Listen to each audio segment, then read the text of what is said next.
Welcome to Dissecting the Battleship. I'm Wayne Smith.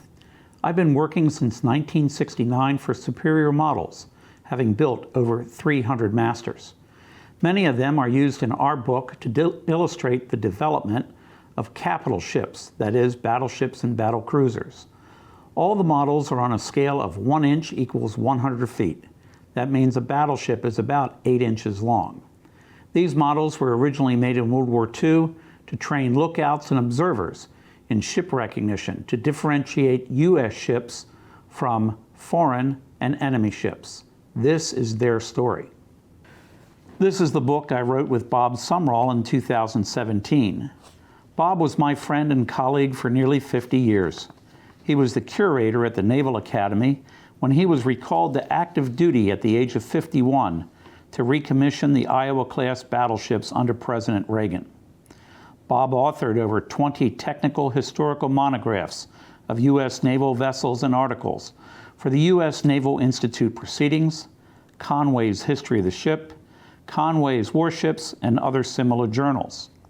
The book uses a lot of his materials and has a number of his original pictures and drawings, never before published. Unfortunately, Bob passed away shortly after it was finished. It was my privilege to speak at his funeral in the Naval Academy Chapel. Our presentation today, the first presentation in what I hope will be a long series, will be on the history of Comet Metal Products, Authenticast, and Superior Models, and how the models are made. Since we use the models to illustrate the book, this seemed to be the best starting point for the series. The two pictures are of the models of the Battleship North Carolina. The top model is the one used for recognition training in World War II. The lower model is the same brass model today, but has tremendously more detail, which collectors want, but recognition training did not require. Abraham Slonim founded Comet Metal Products in 1919 as a die casting company. Originally located in Richmond Hills, Queens, New York, the company produced 10 million ship, tank, and aircraft models during World War II at a cost to the federal government of $5 million, the same cost as a World War II destroyer. Their patented centrifugal casting process was registered as Authenticast to indicate the accuracy of the models that were produced. These pictures are of their post-war catalogs. The first thing required in the process is a master model, which we will discuss shortly. In most cases, the actual building plans are used to make the master. Authenticast had access to all the U.S. ship, tank, and plane plans, as well as the plans to British ships refitted in the U.S. Once the master is created, a mold is created, and the model cast by pouring molten or pewter tin into the cavities.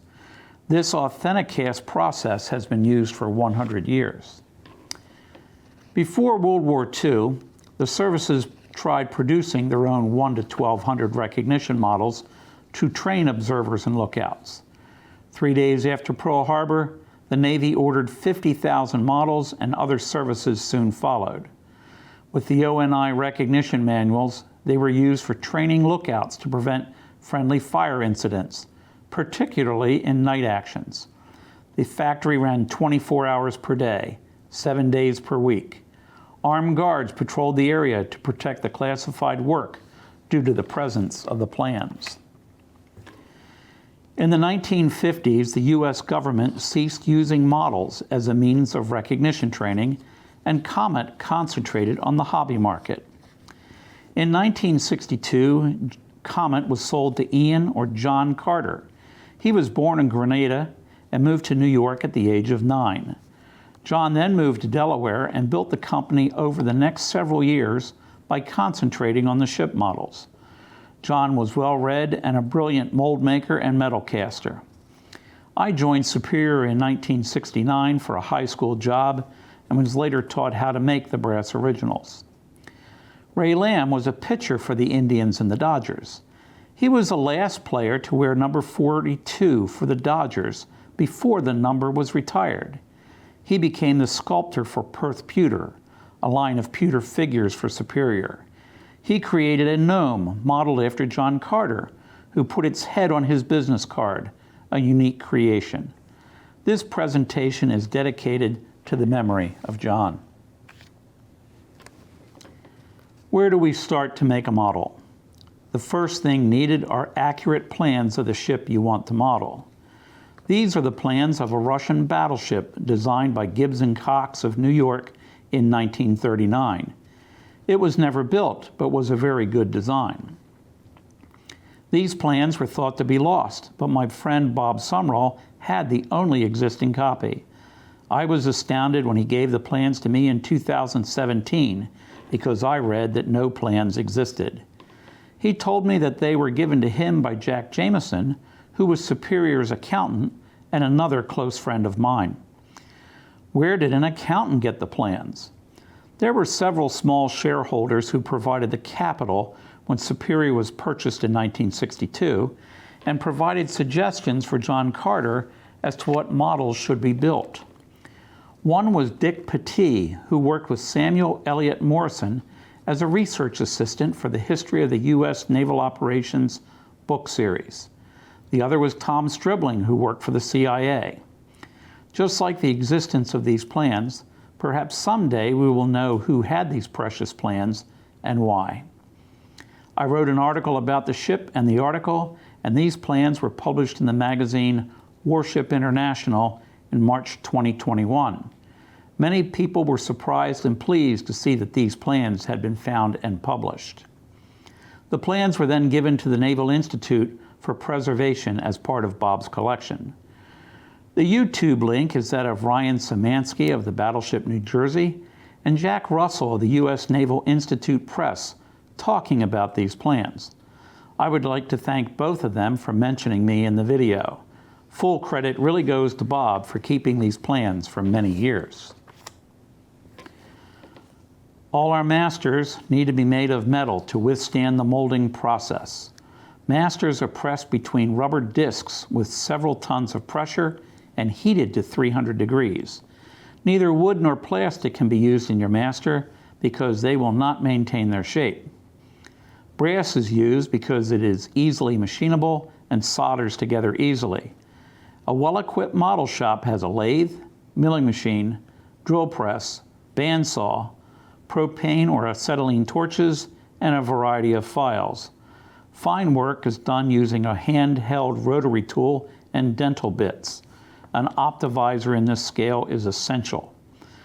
My personal philosophy is to use as few individual parts as possible to create a strong model. This means that some parts are complex shapes, requiring more time to make but less time to assemble. We start with the hull, the most difficult part of the ship due to multiple curves. If possible, we use an existing hull and modify it. Here we are using a hull that is the right length and breadth, but not quite the correct shape. Since the stern of our new ship is wider than the hull we are using, we will use a thin piece of brass to epoxy to the deck to make the correctly shaped stern. The pattern is glued onto the brass with some rubber cement. The brass is then rough cut, as seen above, with a bandsaw.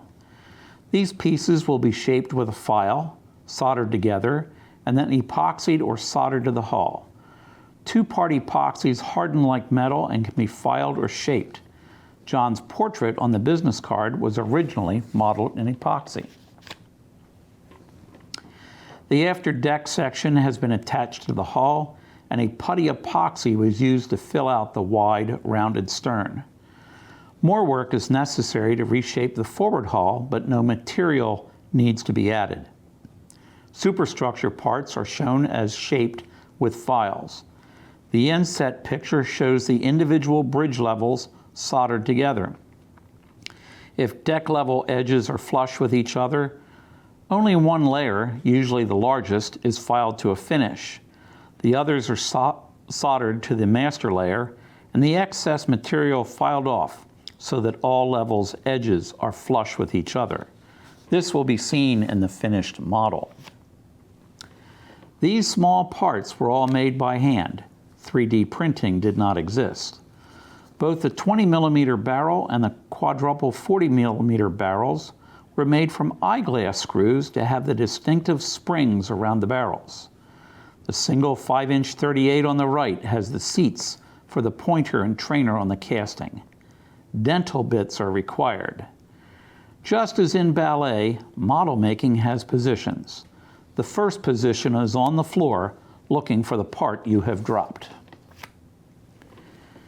It takes many years and mistakes to learn how to be a model maker or mold maker. Complex shapes can be cast in a single piece in a rubber mold. Models are placed between two rubber discs in a mold frame. Acorn nuts are placed around the mold to align both halves when you are ready to cast. The mold frame is now placed into a vulcanizer, the blue machine on the left. The bottom plate is then pumped up, squeezing the rubber in the mold frame. In turn, this squeezes all the rubber around all the models, making a perfect cavity which contains all the detail the model maker placed on the model. The rubber is then heated at 300 degrees through heating elements in the plates for about an hour. This creates a mold that feels and looks much like a tire. When done cooking, the mold is removed, allowed to cool, and then taken apart and the master is removed. The mold then has gates cut into it, so metal can flow from the hole in the top of the mold into the cavities. The mold is placed into a casting machine on the right, which spins it at several hundred RPM. Molten pewter, about 500 degrees, is then poured into the mold. The centrifugal force pushes metal into all the cavities in the mold. After cooling, the mold is taken apart and the casting removed. Here the top disc on the right side has been peeled away so you can see the gates cut from the center opening to the models. On the left is what the models look like when the caster peels it apart. The caster must have a good eye for detail to make sure the models are good castings. And by the way, this is the same process used to make costume jewelry.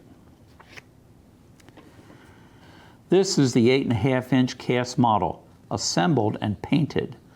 All the small parts such as AA guns, boats, searchlights, and directors were glued to the master to reduce the number of parts needed to be attached to the finished casting.